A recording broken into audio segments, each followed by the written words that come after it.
जय जय सिया राम। परमात्मा की कृपा से इस सुंदर संसार में प्रत्येक जीव को परमात्मा ने भरण पोषण और उन्नति करने के लिए एक बहुत सुंदर यह पृथ्वी प्रदान की है। इस पृथ्वी पर निवास करने वाला प्रत्येक जीव परमात्मा की कृपा का पात्र है। आप हम सभी यह सोचते हैं कि भगवान ने हमको बनाया परंतु कुछ कमी रख दी। कोई कुरूप व्यक्ति सोचता है कि यदि हम सुंदर होते तो अच्छा होता। कोई निर्धन सोचता है कि हम धनवान होते तो अच्छा होता। कोई व्यक्ति मन में विचार करता है कि यह कमी है, यह कमी दूर हो जाती तो बहुत अच्छा होता। हम आपको एक बात कहें, कोई किसी को फर्क नहीं पड़ता कि आप सुंदर हैं या कुरूप हैं। ध्यान आकर्षण तो बंदर और लंगूर भी कर लेते हैं लोगों का। कोई फर्क नहीं पड़ता कि आप बहुत लंबे हैं या छोटे हैं, क्योंकि व्यक्ति कितना ही लंबा हो जाए वह अपने आने वाला कल कभी नहीं देख सकता। कोई फर्क नहीं पड़ता कि आपके पास अथाह रुपया, पैसा, गाड़ी, घोड़े, ऐश्वर्य आदि हो।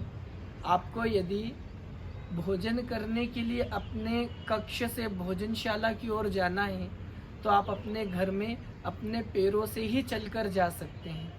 आपको सदैव बस यही स्मरण रखना है कि हमारे मन की प्रवृत्तियों पर विषय की वासनाएं हावी ना हो। हमारे मन में भगवान के भजन के अतिरिक्त, भगवान की कृपा के अतिरिक्त और कुछ पाने की लालसा न बढ़े। और बंधुओं, हम इस संसार में जो आए हैं तो संसार में ठाकुर जी ने हम सभी को सर्वप्रथम यदि कुछ दिया है तो वह दी है साधारणता। हमको हमारे जीवन में, हमारे मन में, हमारे स्वभाव में, हमारे सभी प्रकार के कर्मों में साधारणता, सरलता लाना बहुत आवश्यक है।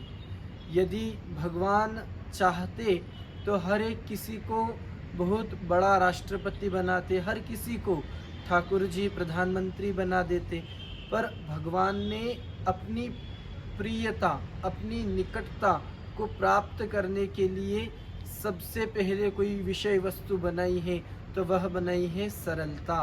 आप जैसे भी हों, आप जिस भी स्थान पर रहते हों, आप जिस भी वेशभूषा में रहते हों, आप जिस भी धर्म का मानने वाले हों, परंतु यदि आपके अंतःकरण में, आपके मन में, आपके स्वभाव में सरलता नहीं है तो महाराज आप सब कुछ हो सकते हैं पर भगवान के वास्तविक भक्त बिल्कुल नहीं हो सकते।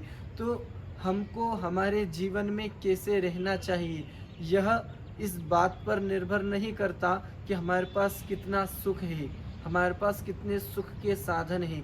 इस बात पर अवश्य निर्भर करता है कि हमारा स्वभाव कैसा है।